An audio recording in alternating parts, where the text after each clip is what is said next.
Picture ancient Egypt. You've got gods walking in the earth, the sun is a divine chariot. But what if I told you one of the most powerful creatures wasn't a mighty crocodile or even a sacred scarab beetle? Nope, it was a tiny insect born from a god's tear. Yeah, you heard that right. Let's get into this incredible story. And I'm not just being poetic here. This is straight from their sacred texts. To the ancient Egyptians, the honeybee wasn't just some random part of nature. It was a divine gift, literally created from the tears of the sun god Re, the guy who created, well, everything. And this isn't just some campfire story, passed down through the generations. We have the receipts. What you're looking at is the actual proof, the Salt 825 papyrus. It's over 2,000 years old, and it spells out this exact creation myth. They wrote it down, they preserved it, and they absolutely believed it. The bee?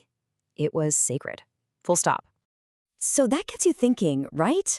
I mean, if you genuinely believe that this little buzzing insect is a direct gift from your most powerful god, how does that change things? How does it affect your food, your art, your medicine, even how you run your country? Well, that's exactly what we're going to dive into. All right, so the myth gives us the why they cared so much, but it's the archaeology that gives us the how.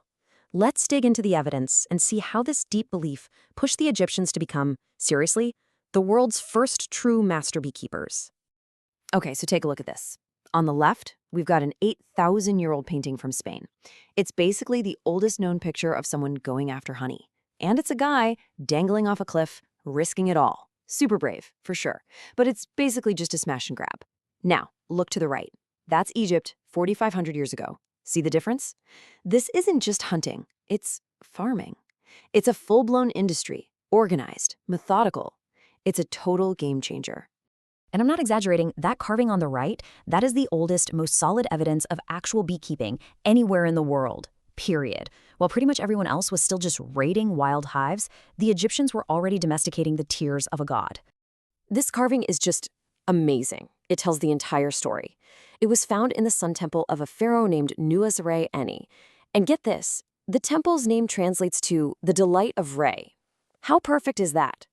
The whole thing lays out their honey production step by step, almost like an ancient IKEA manual. So let's walk through it. First, you see them using smoke to calm the bees, a technique beekeepers still use today, thousands of years later. Then they're gently taking out the honeycomb from these cool cylindrical hives. After that, they're processing the honey, probably straining it. And the final step, sealing that liquid gold in jars. We're talking a complete, sophisticated assembly line from 4,500 years ago. It's mind-blowing. Okay, so they were amazing beekeepers, but so what? Why did it matter so much? Well, it was way, way more than just getting a little something sweet for their bread. The stuff that came from this divine insect, it touched literally every part of their lives. Honey, yeah, of course it was a sweetener, but it was also powerful medicine. They used it as an antiseptic on wounds. It was so precious, it was actually used as currency. You could get paid in honey. And maybe most importantly, it was a sacred offering. It was one of the few foods considered pure enough to give back to the gods. But believe it or not, honey is only half the story. The real secret weapon here, the unsung hero of the whole operation, was the beeswax. Yeah, beeswax. It was like the secret ingredient powering so much of their technology and art. It was crucial for casting amazing metalwork. They mixed it with pigments for these incredible, vibrant paintings. They sealed important documents with it, and this is where it gets really cool. They used it to make magical figures to protect them in the afterlife. Just look at the detail on this portrait. That incredible texture, that's all thanks to a technique called encaustic painting. Basically, they mixed pigments with hot beeswax. This let them create these stunningly lifelike and durable portraits that almost jump off the surface. I mean, it feels like it could breathe, right? And that whole artistic medium, it exists because of the bee. And its power went way beyond life and art. Look at these little guys. They represent the sons of the god Horus, and they're made of pure beeswax. During mummification, embalmers would actually place these inside the body to magically protect the organs on their journey to the afterlife. So the bee's gift literally became a guardian of the soul. So, let's recap. We've gone from a god's tear to a powerful medicine to a guardian of the dead. But the bee story isn't done yet. It's about to hit the absolute peak of Egyptian society. We're talking about the pharaoh himself. every pharaoh had 5 official names. It was a whole thing. And one of his main titles was He of the Sedge and the Bee. The sedge plant stood for Upper Egypt in the south, and the bee, that little hieroglyph, represented all of Lower Egypt in the north. So every single time you wrote the pharaoh's name, you were writing bee.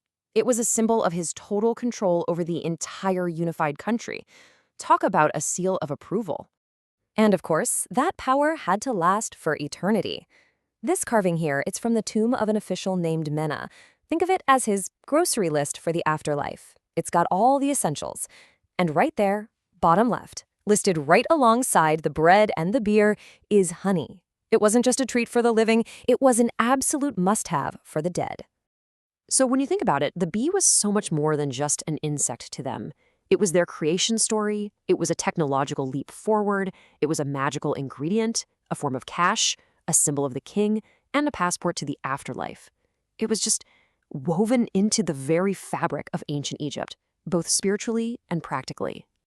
It's pretty amazing, isn't it? The Egyptians looked at this tiny little creature and saw the tear of a creator god. And it kind of makes you wonder, right? In our own crazy, busy world, what tiny wonders are we overlooking every single day?